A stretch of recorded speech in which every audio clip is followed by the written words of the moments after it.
Boa noite a todos. Dando continuidade ao nosso estudo, ainda vamos estender um pouco mais sobre a questão de mediunidade e obsessão. São questões que trazem muitas dúvidas, muita insegurança diante da mediunidade àqueles que estão exercendo a faculdade de início e principalmente nós em desenvolvimento, que podemos passar a nossa existência física e sempre estaremos aprendendo através dessa faculdade específica, orientadora, disciplinada, maravilhosa, uma bênção divina que faz com que a gente tenha como um veículo mais rápido para o nosso aprimoramento, não é? Nós pegamos 3 livros que vão fazer esta associação, a mediunidade e a obsessão. Que praticamente a mediunidade, quando ela está imperfeita, ela está fundamentada no desconhecimento de suas faculdades, né, de seu desenvolvimento da sua faculdade e do esclarecimento do médium para agir de forma consciente e responsável diante dela. Então, nós podemos citar um texto que vai ser falado apenas assim rapidamente sobre essas questões, porque esses textos estarão à disposição no site para quem tiver a curiosidade, né, ou a complementação do estudo em sua leitura. Então terão os textos. Então nós vamos ver no livro Seara dos Médiuns, no capítulo 42, em que Emmanuel, através das mãos do Chico Xavier, psicografa um texto chamado Mediunidade e Imperfeição. Mas antes disso, uma reunião foi feita, uma reunião pública, né, no dia 10 de junho de 1960, e foi pego o livro dos médiuns lá, junto com o Chico, a questão número 220, nos subitens 12º, 13º e 14º, em que nós não faremos a leitura, mas nós vamos pegar os itens principais, ao qual foram base para o desenvolvimento do trabalho, da reunião em que o Chico participava, e a complementação de instrução do Emmanuel através das mãos dele. No item 12º, da questão 220 do Livro dos Médiuns, o Kardec ele vai dizer assim, para que fim, com que objetivo vem a faculdade mediúnica para as pessoas, né? E o Espírito de Verdade responde, é uma missão, né? E que vai ser a interpretação dos pensamentos dos espíritos para com os encarnados, que vai trazer principalmente uma missão de responsabilidade de trabalho fraterno, né? No 13º, o Kardec diz assim, que tem algumas pessoas que, mesmo sabendo dos objetivos da mediunidade, elas não querem a mediunidade. Então, por que permitem que a mediunidade seja dada àquelas que não querem a mediunidade? Então, o Espírito de Verdade responde que são médiuns imperfeitos, porque eles desconhecem, no fundo, o valor da bênção que eles estão recebendo, que estão concedendo de Deus para com eles. E no 14º, o Kardec pergunta ao Espírito de Verdade, pois se é uma missão, né? Por que então tem médiuns que não têm capacidade de caráter, não têm as condições necessárias para o bem, têm dificuldades desse exercício porque eles insistem em levar para o mau caminho, né? Então, por que é permitido que a mediunidade venha para essas criaturas que não vão bem usar a mediunidade em benefício do próximo? E o Espírito de Verdade usa de uma similaridade de expressão que Jesus também usou, né? Que o Jesus não pregava para as pessoas sãs, né? Eu não vim para os sãos, eu vim para os doentes. Então ele diz, essa faculdade ela é concedida para que todos possam melhorar-se. Então não é o caráter que identifica a possibilidade e a bênção da mediunidade. o caráter do médium, mas a oportunidade que ele recebe para poder beneficiar-se do conhecimento e do exercício da faculdade para expressar-se de forma mais benevolente, menos egoísta, que ele possa repensar e refletir sobre a vida, que ele possa ter expectativas de mudança íntima para o caminho correto nas leis divinas. Tá? Então, é essa a condição. E depois, o Emmanuel vai descrever de uma forma esplêndida sobre a mediunidade, em que nós não vamos fazer a leitura do texto. A leitura é maravilhosa, vocês, por favor, apreciem essa instrução desse espírito que de boa vontade exerceu sobre uma encarnação inteira através das mãos benevolentes do Chico, a oportunidade que a instrução que Chico já tinha pudesse se estender a todos nós. Tá? Então, ele diz que a mediunidade é uma bela oportunidade de crescimento, de aprendizado. Que a gente não pode ver a mediunidade como uma prova que é imposta, em busca de ressarcir dívidas do passado, ou então cultivar essa visão doentia, que em verdade a mediunidade é uma bênção. Ele está explicando aquilo que estava sendo lido no livro dos médiuns, né?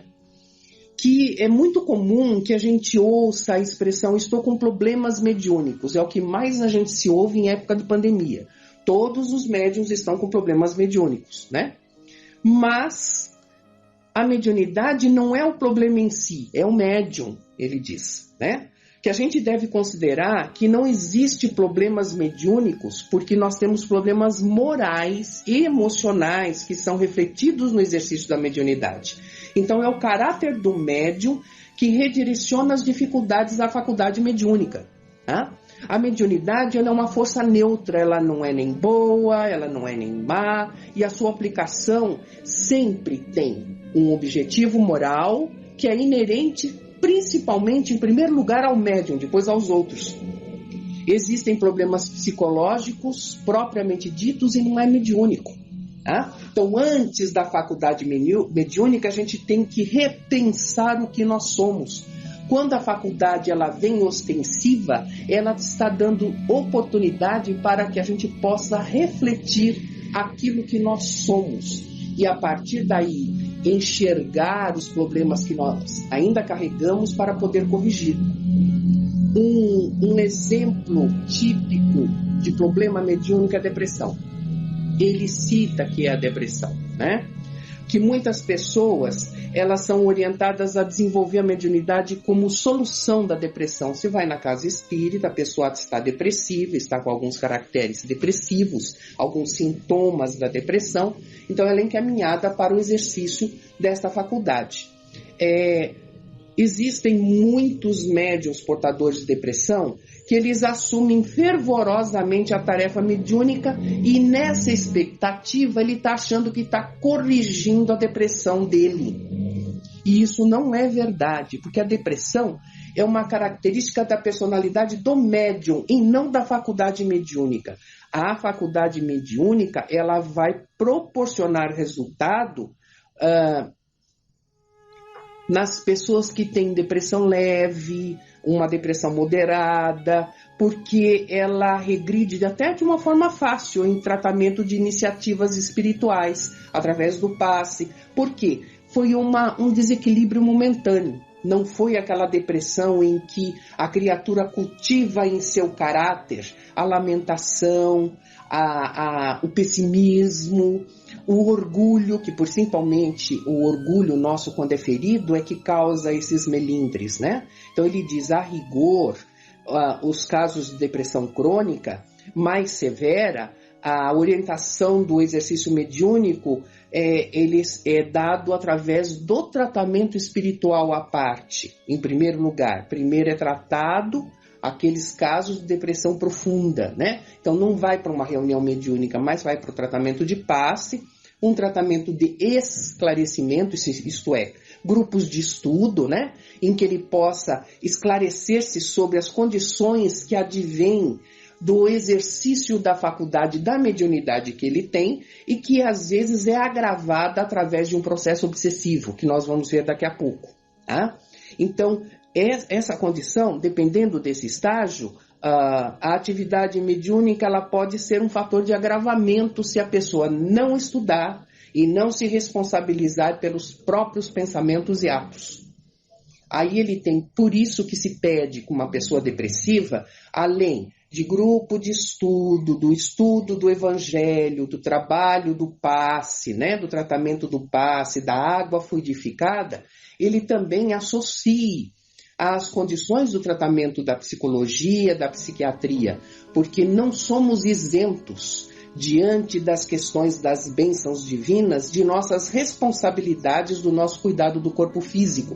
Porque aquele que se deprime profundamente, tem a depressão severa, ele já está apresentando sintomas no corpo físico. E esse corpo físico vai ser tratado com medicação do mundo, com a medicação dos médicos da terra, para que, associado à renovação emocional, a pessoa possa, então, estar bem orientada, bem tratada, a fim de superar as condições que ela mesma plantou, né? A gente sabe que todos nós é que plantamos as nossas dores, tá?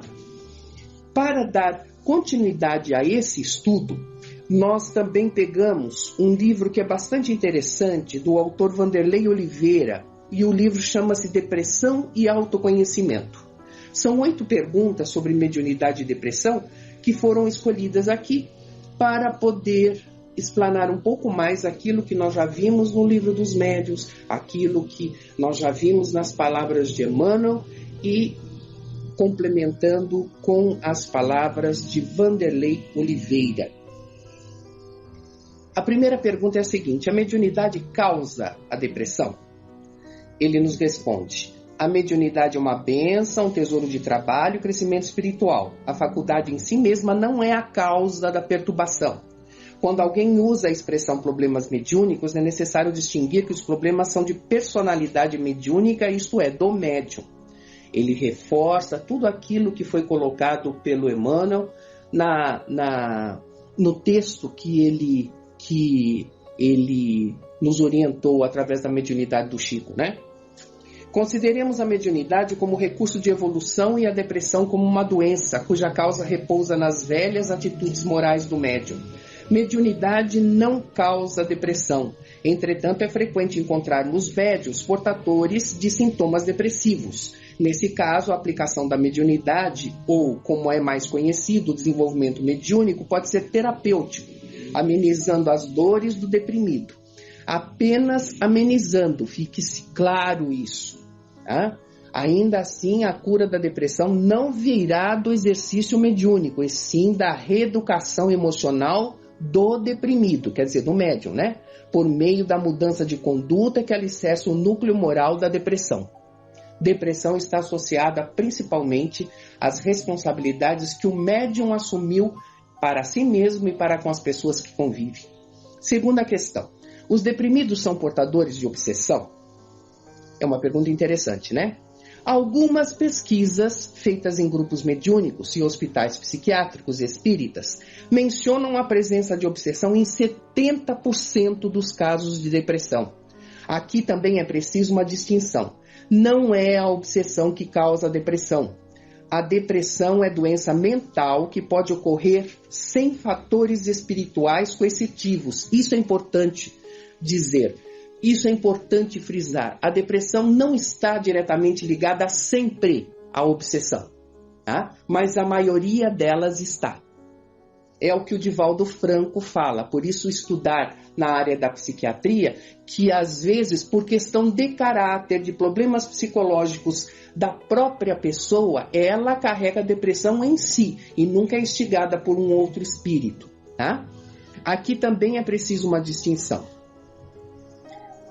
A depressão é uma doença mental que pode ocorrer sem fatores espirituais coercitivos, embora a maioria dos casos, por se tratar de atitudes infelizes na caminhada evolutiva, carreia para o deprimido uma série de influências de ordem energética e espiritual como fatores de agravamento e não causais.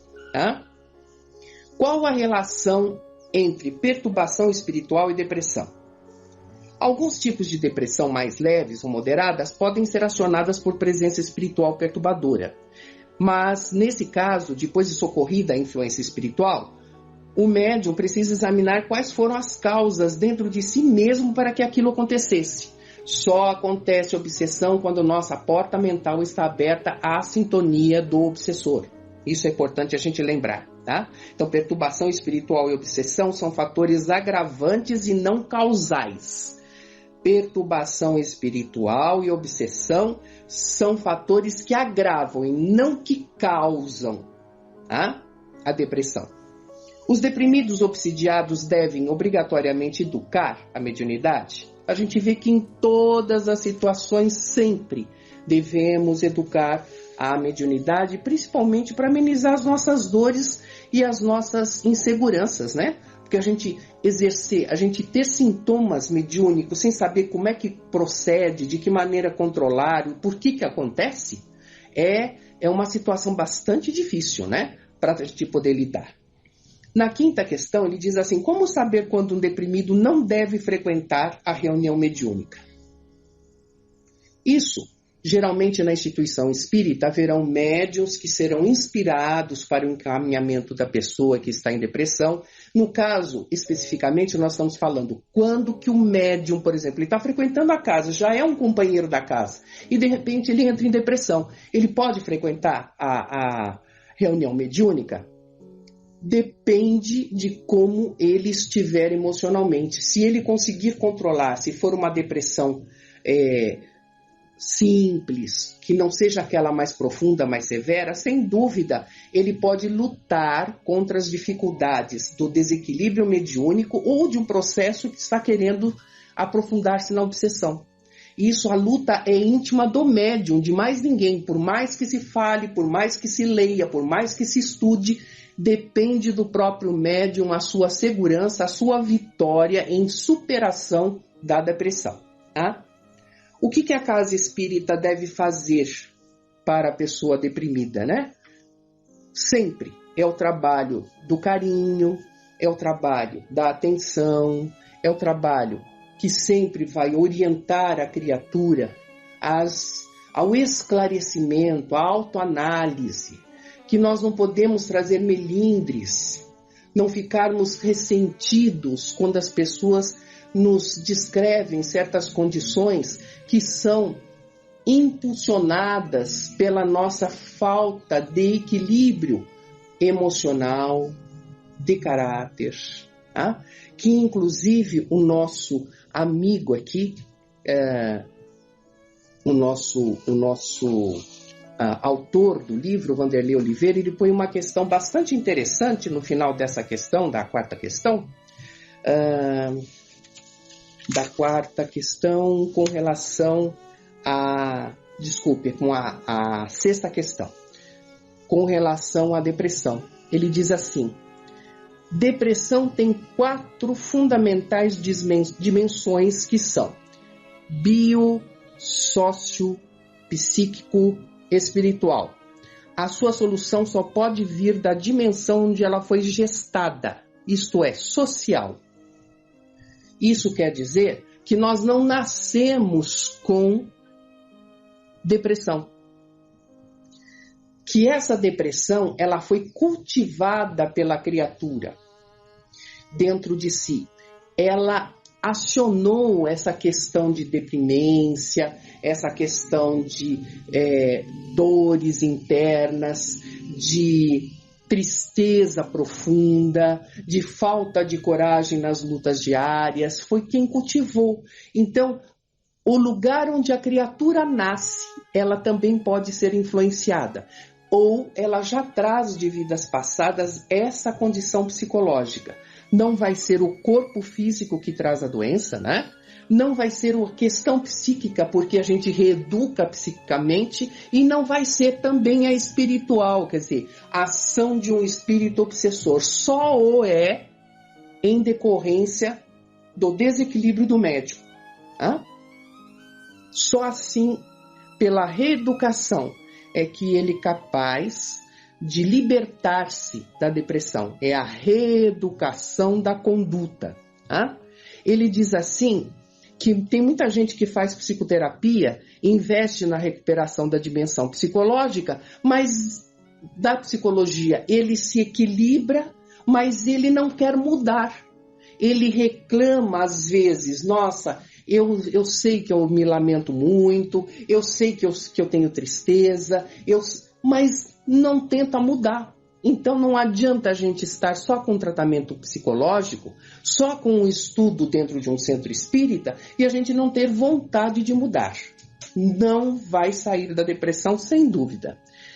E na maioria das vezes a gente vai ver que sempre a depressão vai estar associada a outras condições de conduta, são condutas que são características principalmente hoje em dia.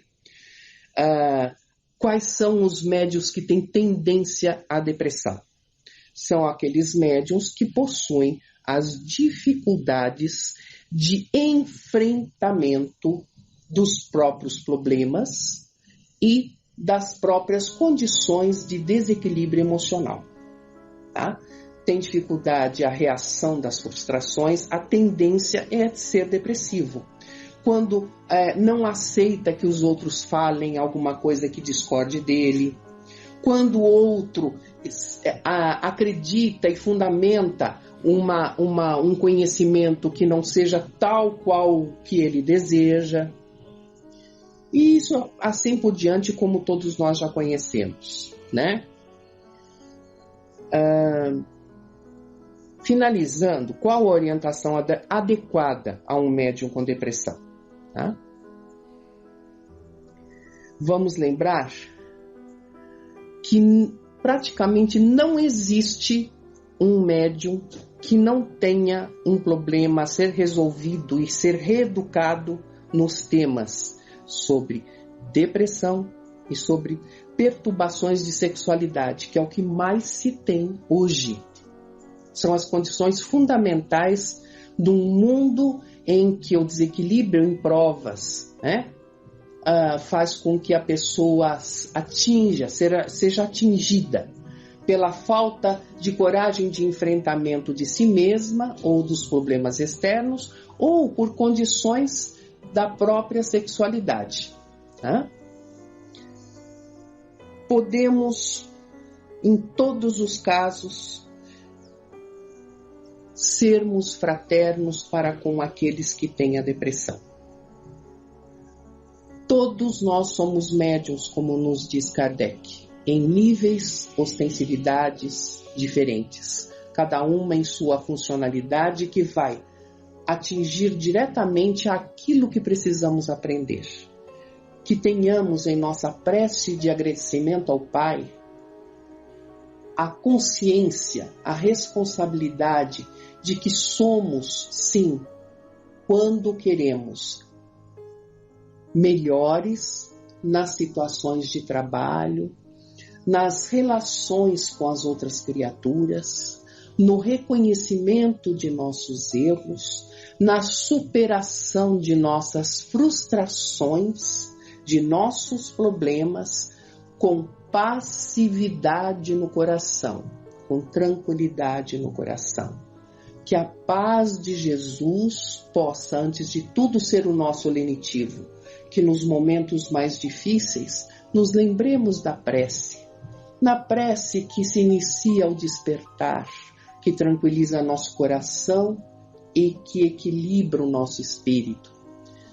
A nossa prece antes de dormir, que facilita as vibrações benevolentes de nossos anjos da guarda e espíritos benfeitores a nos auxiliarem sempre ao trabalho que pode se estender no plano espiritual, quando estivermos mais aptos e equilibrados a assistir àqueles que em nossa retaguarda estão esperando a boa vontade que todos nós podemos realizar na medida do nosso esforço de aprendizado para o bem e de nossas reflexões de aprimoramento que vão se espargir em fontes de luz em nossas ações.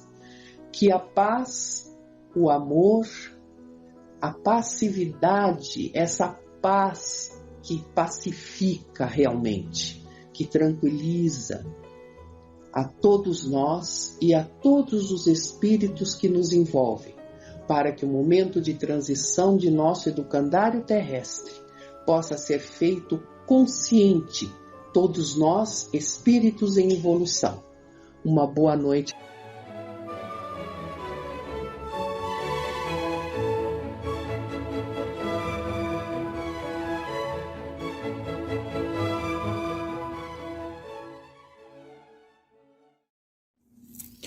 Uma boa noite a todos. Hoje nós trouxemos um texto que fala sobre o valor do tempo, uma reflexão bastante importante nesse início de ano, que é oriundo do livro Opinião Espírita, que são mensagens de Emmanuel André Luiz, pela psicografia de Chico Xavier e Valdo Vieira. Então, é o capítulo 57, Escala do Tempo. Ele nos diz: não te atribules, entendimento espiritual pede paz à alma. Então vejam que é interessante que já nesse primeiro momento eles nos recomendam: não te atribules, né? Ou seja, tem de fé, tem de bom ânimo, como diria Jesus, a cada dia basta a sua aflição, porque para termos um entendimento, a compreensão espiritual, nos é pedido ali um mínimo de serenidade para que essa serenidade, essa paz da alma, como ele coloca aqui, nos leve a enxergar ali a vida sob um prisma diferente, compreendendo de fato ali o Evangelho. Por isso ele nos diz que entendimento espiritual pede paz à alma. Ninguém usufrui duas situações ao mesmo tempo, seja na alegria ou na provação. O homem desfruta a existência vivendo hora após hora, minuto por minuto. E nunca nós fomos tão convidados a viver um dia de cada vez, não é? Seja na alegria, agradecendo, usufruindo dessa alegria, vivenciando essa alegria, ou seja na provação, na dor, buscando ali o aprendizado necessário, enfim, vivendo ali aquele momento, mas sempre com a fé, com a confiança. O tempo é imperturbavelmente dosado, concessão igual a todos, em nada auxilia a aflição pelo que virá. No cerne do sentimento não há duas crises simultâneas. Para coisa alguma serve chorar pelo que aconteceu. Não podemos retomar a oportunidade perdida. O passado ensina e o futuro promete em função do presente. Então ele fala que o tempo ele é imperturbavelmente dosado, que é uma concessão igual a todos, ou seja, todos nós recebemos as mesmas 24 horas por dia. E como nós usamos, como nós aproveitamos, como nós vivemos essas horas ou cada minuto, já é uma escolha de cada um de nós. Ele fala que nada auxilia a aflição pelo que virá. Essa preocupação exagerada ali pelo futuro, pelo dia de amanhã, e às vezes vivemos de tal maneira mergulhados no futuro que não vivemos o dia de hoje, talvez até dias que nos ofereçam momentos de alegria, de gratidão, mas estamos tão preocupados com o amanhã que nós não permitimos que essa alegria chegue ali ao nosso coração.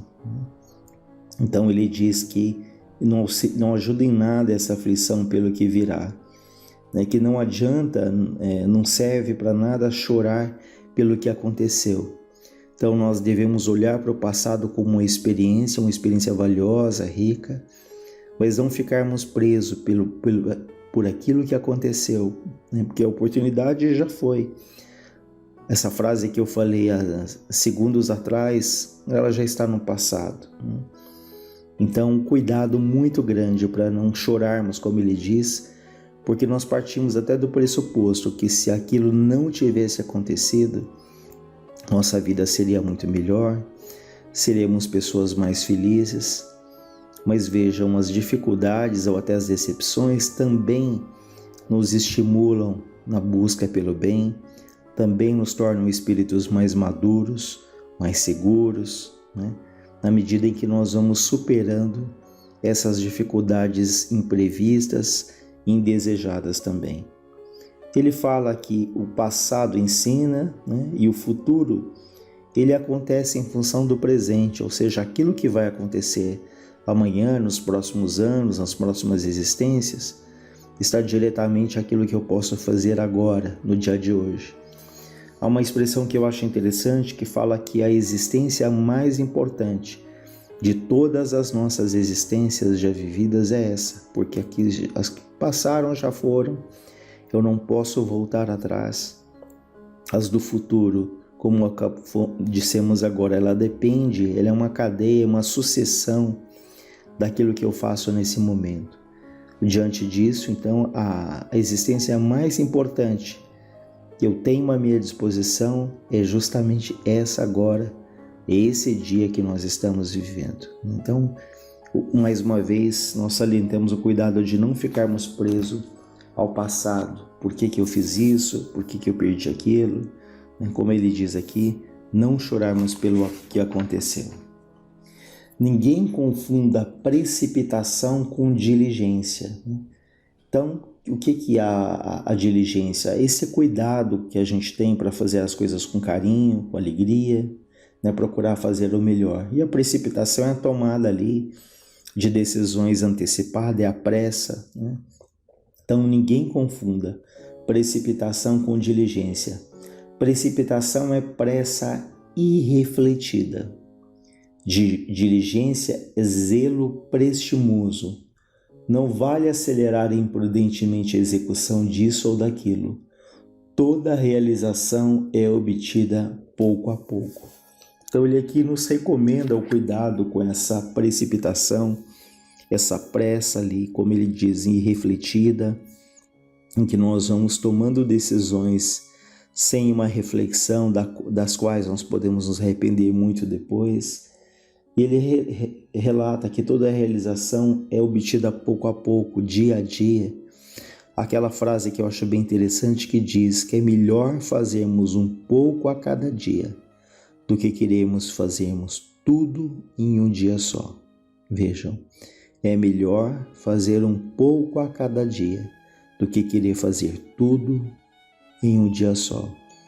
Então não tenhamos essa pressa desesperadora, até se ouve muito no meio espírita, eu tenho que resgatar, eu tenho que me salvar, enfim, perde ali a naturalidade da vida nessa busca desenfreada pelo bem, pela salvação. E essa construção do bem, ela é paulatina, ela é gradativa, ela é construída ali ato a ato, dia a dia, alegria a alegria, prova a prova, mas não tenhamos essa precipitação que nos leva ali ao desespero, à angústia, né?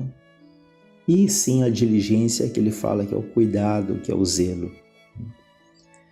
Ele diz que, por outro lado, não será lícito abulentar-nos, né?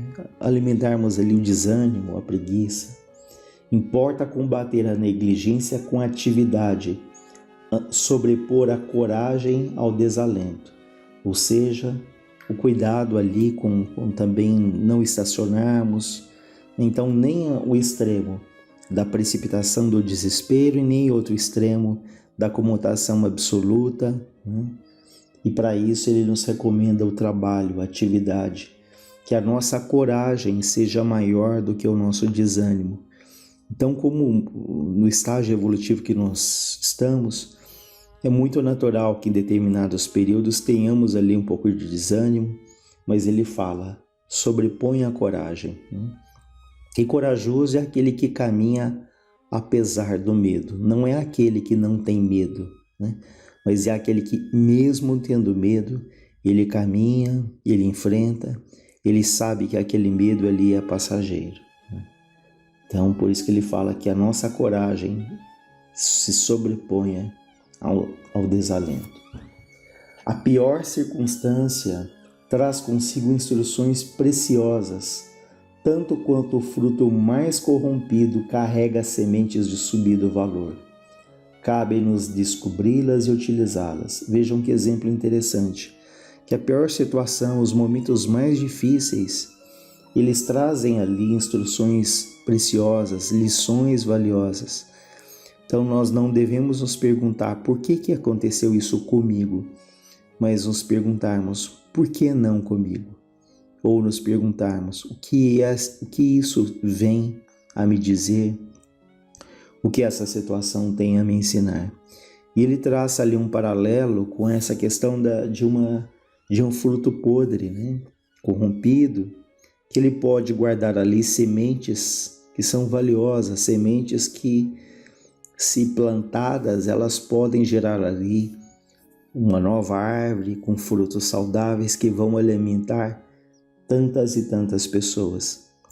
Então, aquilo que muitas vezes nos parece uma tragédia, nos parece desesperador, aquilo no futuro pode conter ali sementes que vão germinar, que vão aflorar novos sentimentos, mesmo em nós ou nos outros, né?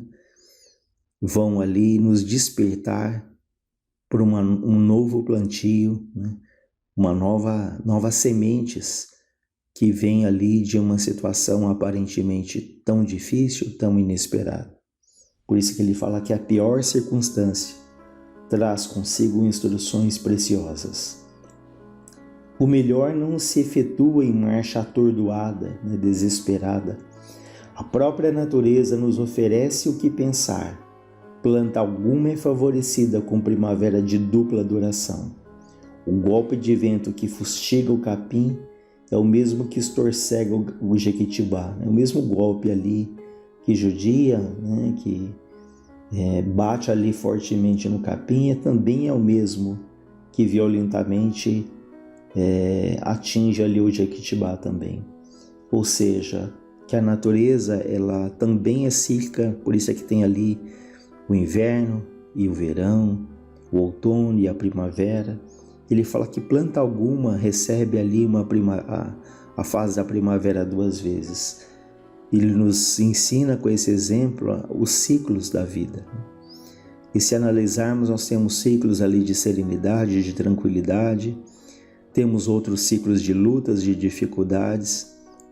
Então vale ali o nosso aprendizado, que nos ciclos de maior tranquilidade, que nós agradeçamos a Deus, que nós valorizemos, que nós possamos usufruir desses momentos de paz, né, percebendo ali esses momentos, como foi dito, agradecendo, nos reabastecendo, mas os momentos mais difíceis, que não haja ali o desespero, que não haja ali a revolta, que alimentemos a fé naquele que nos guia, naquele que nos consola, enfim, que cada ciclo seja devidamente vivido com equilíbrio. Essa é a nossa luta, esse é o nosso desafio. As grandes edificações são erguidas em serviço regular e uniforme, com intervalos de sono reparador que refaçam as forças da mente e pausas de lazer que restaurem as energias do coração. Vejam, as grandes construções, elas dependem de um serviço regular e uniforme. Então, não aquele desespero citado, não aquela precipitação, mas um serviço constante. Porque é muito comum nós começarmos ali uma atividade, um projeto, um trabalho e já abandonamos nas primeiras dificuldades, né? Então ele fala que as grandes construções dependem de um serviço regular, uniforme, constante, persistente, paciente, né? Exige ali então essa resiliência, essa flexibilidade para que não desistamos diante das dificuldades que elas são naturais, né? E ele fala dos intervalos do repouso, do lazer. Então, da mesma maneira que o trabalho é extremamente importante na nossa caminhada, o repouso também é, né? Nós até lembramos do livro Boa Nova, em que na introdução Humberto de Campos fala que, confiado ali na proteção de Jesus, né, o espírito dele trabalha e descansa, né? Então vejam, confiado na proteção, no amparo de Jesus, o espírito dele trabalha e descansa. Então nós vamos perceber que quando nós estivermos ali imbuídos ali dessa fé mais firme, mais convincente, mais consistente, o tanto trabalho quanto o repouso serão fontes ali de alimento. E que essa fé nos estimula ao trabalho, mas essa confiança, essa fé também nos traz ali o descanso que as nossas almas precisam. Então os dois pontos são muito importantes. O trabalho é muito importante, a atividade, mas o repouso, a pausa para renovar as nossas forças, ele também se faz muito importante. Reflitamos na justiça das horas. Tempo é valor divino na experiência humana. Cada consciência plasma com o tempo o próprio destino. Então o tempo é como ele diz, é um valor divino, é uma oportunidade sagrada, né, para que aproveitemos ali, deixando pouco a pouco tantas queixas, tantas lamentações, né, estudando, aproveitando os momentos de lazer também, como foi dito há pouco, enfim, fazendo o melhor uso do nosso tempo. Antes ele dizia que toda ideia pede meditação para engrandecer-se. Todo temperamento é suscetível de ser dominado dentro das regras que nos orientam a educação. Então ele fala aqui da meditação, da reflexão, para que as nossas ideias elas tenham ali a melhor direção, né? Para que elas possam amadurecer e se consolidar ali da maneira mais serena, mais tranquila. Porque podemos ter e temos muitas ideias, né? Mas a meditação vai nos ligar ali à espiritualidade para que essas ideias elas sejam bem implementadas e analisarmos se elas devem ser implementadas, né? Se elas são as melhores ali, se elas são benéficas para a coletividade. E que todo o temperamento, né, seja, ele pode ser canalizado, né? Um temperamento ali às vezes até agressivo, impaciente. Essa mesma energia da agressão é a mesma energia também que constrói. Então, é esse domínio que vamos conquistando pouco a pouco das paixões, né, dos instintos que vão ali, como o Evangelho diz, elevando ali os nossos sentimentos. O tempo que o Cristo despendeu na elevação era perfeitamente igual ao tempo que Barrabás gastou na criminalidade. A única diferença entre eles é que Jesus empregou o tempo engrandecendo o bem e Barrabás usou o tempo gerando o mal. Entre a luz de um e a sombra do outro, o proveito do tempo se gradua por escala infinita. Melhorar-nos ou agravar-nos dentro dela é a escolha nossa. Então ele finaliza aqui nos trazendo uma vez mais essa reflexão do bom uso do tempo, que aproveitemos ali o valor sagrado das horas. Temos aí um ano pela frente, né? E que nós possamos aproveitar ali com mais confiança, com mais serenidade, com um pouco mais de estudo, na certeza de que Deus, em sua infinita bondade, Ele olha carinhosamente por cada um de nós. Então, valorizemos a dádiva, a benção do tempo, pensando não naquilo que eu gostaria de ter, não em que eu gostaria que o dia tivesse mais horas, mas pensando o que eu já tenho nas minhas mãos, o que eu posso fazer com o que eu tenho. Lembrando o que Vinícius diz, não é a quantidade, mas é a qualidade. Isso que nós devemos pensar. Fazemos ali as nossas atividades de bom grado, com boa vontade, pedindo sempre a Deus que nos abençoe, que nos ampare, que nos fortaleça. Que Deus nos envolva a todos os lares da terra. Graças a Deus, graças a Jesus.